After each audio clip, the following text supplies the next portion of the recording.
Sir నమస్కారం sir. నమస్తే అండి. సార్ పాస్టర్ అజయ్ బాబు అనే ఒక వ్యక్తి అరెస్ట్ అయినట్టుగా నిన్నటి నుంచి కూడా వార్తలు వస్తున్నాయి సార్. మరి అతన్ని అంటే దుండగులు తీసుకెళ్లారని చెప్పేసి మొదట వచ్చింది. ఆ తర్వాత లేదు అరెస్ట్ చేశారని చెప్పేసి వార్తలు వస్తున్నాయి. మరి ఏం జరిగింది? ఎందుకు అరెస్ట్ చేశారు? మరి దీనికి గల కారణాలు ఏంటి సార్? అంటే ప్రవీణ్ పగడాల హ్మ్. మరణం నేపథ్యంలో కొన్ని అనుమానాలు క్రైస్తవ సమాజం నుంచి కొన్ని అనుమానాలు మొదలైనాయి. ఆ అనుమానాలని నివృత్తి చేయటంలో ప్రభుత్వాలు తడబడ్డాయి. అది వాస్తవం. అది అంటే ఇన్ డీటెయిల్ మొదటే వాళ్ళందరినీ కూర్చోబెట్టి మాట్లాడి ఇలా కాదు అంటే జరిగింది మనం ఒక 2-3 డేస్లో క్లియర్ చేద్దాం, మీరు దయచేసి బయట మాట్లాడొద్దు, ఇలా ఆ సమాజాన్ని దగ్గరికి తీసుకుని మాట్లాడి ఉంటే సరిపోయేది. కానీ వీళ్ళు ఎప్పుడైతే డిలే చేయటం జరిగిందో నెమ్మదిగా రకరకాల స్పెక్యులేషన్స్, అనుమానాలు మొదలైనాయి. ఈ అనుమానాలు అతని విషయంలోనే ఎందుకు జరిగాయంటే అంతకుముందు అతను రకరకాల సందర్భాల్లో ఈ వేరే మతం తాలూకా అలా అన్ని మతాలకి స్పోక్స్మెన్ ఉన్నారు, ప్రతినిధులు ఉన్నారు. హిందూ మతానికి అంటే హిందుత్వాకి ప్రతినిధులు ఉన్నారు, మాట్లాడే స్పోక్స్మెన్ ఉన్నారు. వాళ్ళు చాలా అగ్రెసివ్గా మాట్లాడుతున్నారు. అంటే హిందుత్వాకి కానీ క్రిస్టియానిటీకి కానీ లేకపోతే ఇస్లాంకి కానీ ఒక స్పోక్స్మెన్షిప్లోకి వచ్చారంటే వాళ్ళు అనివార్యంగా అగ్రెసివ్గానే మాట్లాడతారు.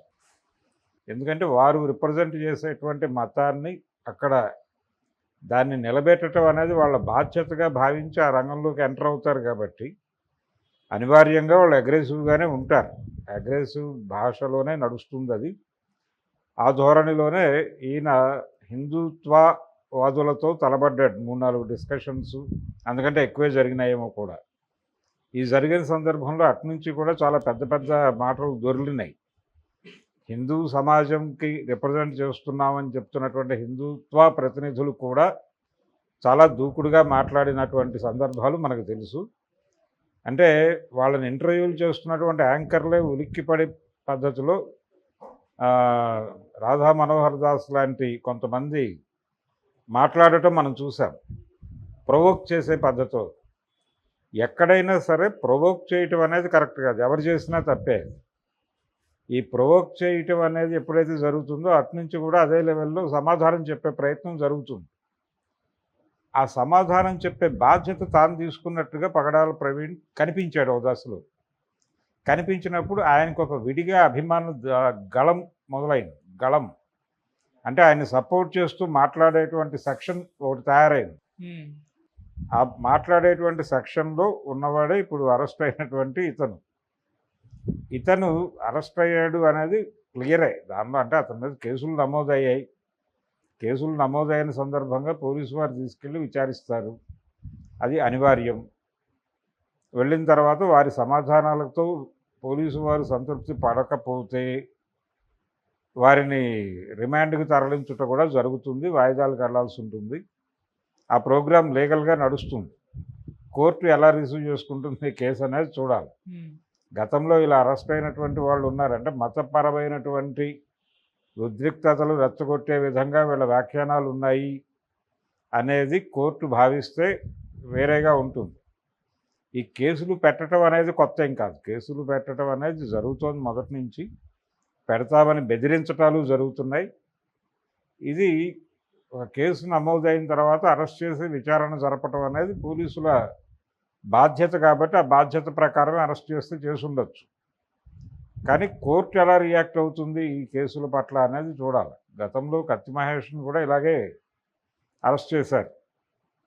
ఇప్పటికీ కూడా అంటే అవతల వైపు నుంచి మైనారిటీల నుంచి మాట్లాడుతున్న వాళ్ళ మీద కేసులు పెడుతున్నారు, వాళ్ళని టెర్రరైజ్ చేసే ప్రయత్నాలు చేస్తున్నారు. కానీ హిందుత్వ వైపు నుంచి ఇతర మతాలను విపరీతంగా దూషిస్తూ మాట్లాడుతున్నటువంటి వాళ్ళ మీద ఎందుకు కేసులు నమోదు కావడం లేదు అనేది కూడా ఒకసారి చూడాల్సిన అవసరం ఉంది. వాళ్ళ అరెస్టులు అయినటువంటి సందర్భాలు కూడా తక్కువే. అంటే మొన్న ఏదో చిలుకూరు బాలాజీ టెంపుల్ మీద ఆయన దాడి చేసి, అంటే టెంపుల్ అర్చకుడి మీద దాడి జరిగింది అనేది బయటకు ఫోకస్ అయింది. ఆ దాడి చేసిన ఆయన కూడా ఆయన రామరాజ్య స్థాపకుడే. రామరాజ్యాన్ని స్థాపించడం కోసం ఆయనకు ఒక విపరీత ధోరణిలోకి వెళ్ళి బిహేవ్ చేశాడు. అందులో భాగంగానే ఈయన మీద దాడి జరిగింది. అందులో ఆయన మీద కేసు నమోదైంది, అరెస్ట్ అయ్యాడు. ఆయనకు సింపతి ఉంది ఆ ఏరియాలో. ఏది ఆ మతంలోనే ఒక సింపతి కూడా ఉంది అతని మీద, ఒక సాఫ్ట్ కార్నర్ ఉంది. ఈయన మీద విమర్శలు కూడా ఉన్నాయి.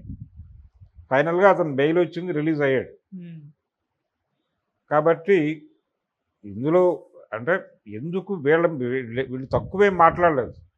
వాళ్ళు మాట్లాడారు వాస్తవమే, వీళ్ళు మాట్లాడారు కదా. మరి వీళ్ళ మీద కేసులు ఎందుకు లేవు? రాధా మనోహర్ దాస్ మరొకళ్ళు ఎందుకు బయట తిరుగుతున్నారు? క్రిస్టియానిటీ అనేది ప్రమాదకరము, కమ్యూనిస్టులు ప్రమాదకరము, లేకపోతే ఇస్లాం ప్రమాదకరము అని మాట్లాడిన వాళ్ళు, చాలా అగ్రెసివ్గా మాట్లాడిన వాళ్ళు చాలామంది ఉన్నారు కదా. అయితే ఈ మధ్య కాలంలో వాళ్ళల్లో కూడా ఒక భయం జొరబడి కొంచెం తగ్గారు. పర్టికులర్గా పగడాల ప్రవీణ్ వ్యవహారం తర్వాత ఒక న్యూట్రల్ స్టాండ్ తీసుకోవడానికి ప్రయత్నం చేస్తున్నటువంటి హిందుత్వ పెద్ద మనుషులు మొదలయ్యి మనం అలా అగ్రెసివ్గా మాట్లాడి ఉండకూడదు, మాట్లాడటం ద్వారా వాళ్ళకి మాట్లాడే అవకాశం మనమే ఇచ్చాము అని ఈ రాధా మనోహర్ దాస్ లాంటి వాళ్ళ మీద విమర్శలు చేస్తున్నటువంటి హిందుత్వ వాళ్ళు కూడా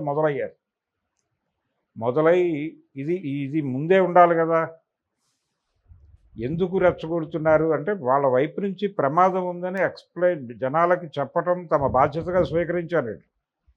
క్రిస్టియానిటీ నుంచి, ఇస్లాం నుంచి హిందూ మతానికి ప్రమాదం ఉంది అనే దాన్ని ప్రజలలో నాటడం ద్వారా ఇంకెవరినో సంతృప్తిపరచడం కోసం వీళ్ళు బయలుదేరారు. ఆ ఎవరు? అది సీరియస్గా హిందుత్వాన్ని ప్రమోట్ చేస్తున్నటువంటి పొలిటికల్ పార్టీ, మనకు తెలుసు భారతీయ జనతా పార్టీ ఆ పనిలో ఉంది, సంఘ్ పరివార్ ఆ పనిలో ఉంది. కాబట్టి వాళ్ళ మెప్పు పొందటము, వాళ్ళ దగ్గర నుంచి ఇంకేదో పొందటం లక్ష్యంగా వీళ్ళు చెలరేగి ఈ మైనారిటీ మతాల నుంచి హిందుత్వానికి ప్రమాదం జరుగుతోంది, వీళ్ళు ఏదో చేసేస్తున్నారు, ఇక్కడ కనిపించిన వాడినల్లా మతంలోకి మార్చేస్తున్నారు అనేది ఎక్కువ ప్రాపగాండా చేయడంలో భాగంగా వీళ్ళు ఇతర మతాల పట్ల చాలా అగ్రెసివ్గా మాట్లాడారు. ఆ మాట్లాడిన దాన్ని కూడా కంట్రోల్ చేయాలి కదా ప్రభుత్వాలు. ఆ కంట్రోలింగ్ చేయటానికి వాళ్ళు కూడా కంప్లైంట్లు ఇచ్చి ఉండాలి కదా. కంప్లైంట్లు ఇచ్చే కార్యక్రమం కంటే కూడా వాళ్ళు మాట్లాడే ప్రయత్నం చేశారు. ఈ మాట్లాడే ప్రయత్నంలో భాగంగానే వాళ్ళ మీద కేసులు పెడుతున్నారు. ఇప్పుడు పగడాల ప్రవీణ్ వ్యవహారంలో కూడా అంటే ఇక్కడ లౌకికవాదం అంటే స్ట్రైట్కి మతం ఉండదు. లౌకికవాదం అంటే అన్ని మతాలని సమానంగా చూడటం. సమానంగా ఎందుకు చూస్తారు అంటే, చూడాలి అంటే రాజ్యాంగానికి మత స్వభావం ఉండదు కాబట్టి, రాజ్యం ఒక మతాన్ని స్వీకరించి ఉండదు కాబట్టి. ఒకవేళ లౌకిక రాజ్యాంగం అనేది రాజ్యాంగంలో ఉంది, దాన్ని తొలగించవచ్చు. కాన్స్టిట్యూషనల్ అమెండ్మెంట్ చేసి తొలగిస్తే అప్పుడు రాజ్యానికి కూడా మత స్వభావం ఉంది అని చెప్పి ఒక మతాన్ని తగిలించి ఇది హిందుత్వ రాజ్యము అని చెప్తే ఇక్కడ ఖచ్చితంగా వీళ్ళు మాట్లాడినవి తప్పులే అవుతాయి.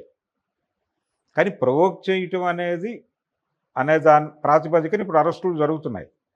ఈ ప్రొవోక్ చేయటం అనేది వీళ్ళే మొదలుపెట్టారా, ఇంకెవరైనా మొదలు పెడితే దానికి రియాక్షన్గా మొదలైందా అనేది చూడాలి కదా. అలా సమగ్రంగా ఈ వ్యవహారాన్ని పరిశీలించే పరిస్థితిలో కోర్టులు ఉన్నాయా అనేది నా డౌట్. దీన్ని ఇష్యూ బేస్డ్గానే చూస్తున్నారు. దేన్నైనా సరే ఆ మాట అన్నాడా లేదా, అక్కడ వరకే సాక్ష్యం. అన్నాడు, వీడియో ఉంది, ఎవిడెన్స్. ఆ వీడియో షూట్ చేసినటువంటి కెమెరామెన్ను, మాట్లాడించినటువంటి యాంకరు వాళ్ళు వెళ్ళి అక్కడ సాక్ష్యం చెప్తే కేసు ప్రూవ్డే.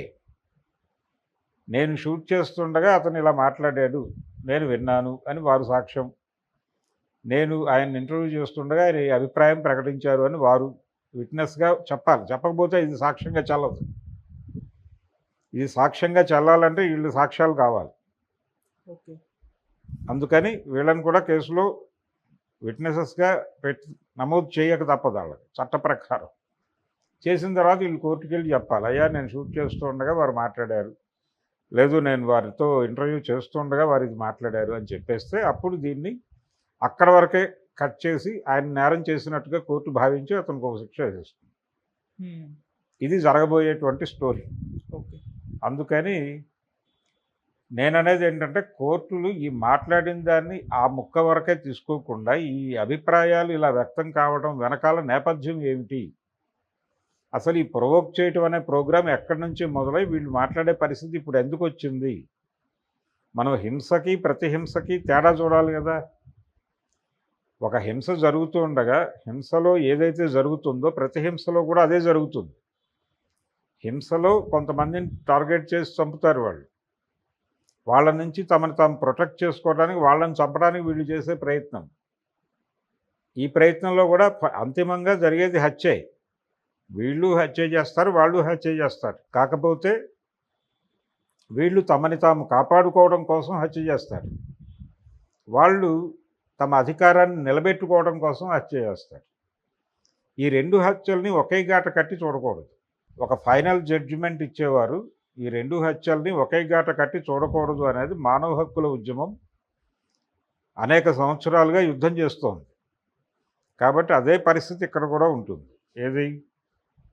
మతాల మధ్య ఒక మతం అగ్రెసివ్గా మాట్లాడుతోంది, ఒక మతానికి సంబంధించిన ప్రతినిధులు అగ్రెసివ్గా మాట్లాడుతున్నారు అంటే ఆ అగ్రెసివ్గా మాట్లాడిన స్టేట్మెంట్ వరకే పరిమితమై చూస్తే పరిస్థితి అర్థం కాదు. వాళ్ళు అలా మాట్లాడటానికి ప్రాతిపదిక ఏమిటి, పునాది ఏమిటి అనేది కూడా కోర్టు కనుక విస్తృత పరిశీలన జరిపితే, అవసరమైతే ఒక కమిషన్ వేసి అధ్యయనం చేయిస్తే అప్పుడు అవతల వైపు నుంచి జరుగుతున్నటువంటి ప్రొవోకింగ్ ఏమిటి అనేది బయటకు వచ్చినప్పుడు వారిని వీరిని సమానంగా శిక్షించే పరిస్థితి కనుక జరిగితే అది డెమోక్రటిక్గా కేసు డీల్ చేసినట్టుగా ప్రపంచం భావిస్తుంది. అలా డెమోక్రటిక్గా కేసుల్ని సెటిల్ చేసేటువంటి పరిస్థితుల్లో కోర్టు ఉందా అనేది నా డౌట్. అందుకని వీళ్ళల్లో కొంతమంది ఒక అణచివేతకి గురవుతారు అనివార్యంగా. స్టేట్ నుంచి, రాజ్యం నుంచి అణచివేతకు గురయ్యే ప్రమాదం ఉంది కొంతమంది పాస్టర్లు.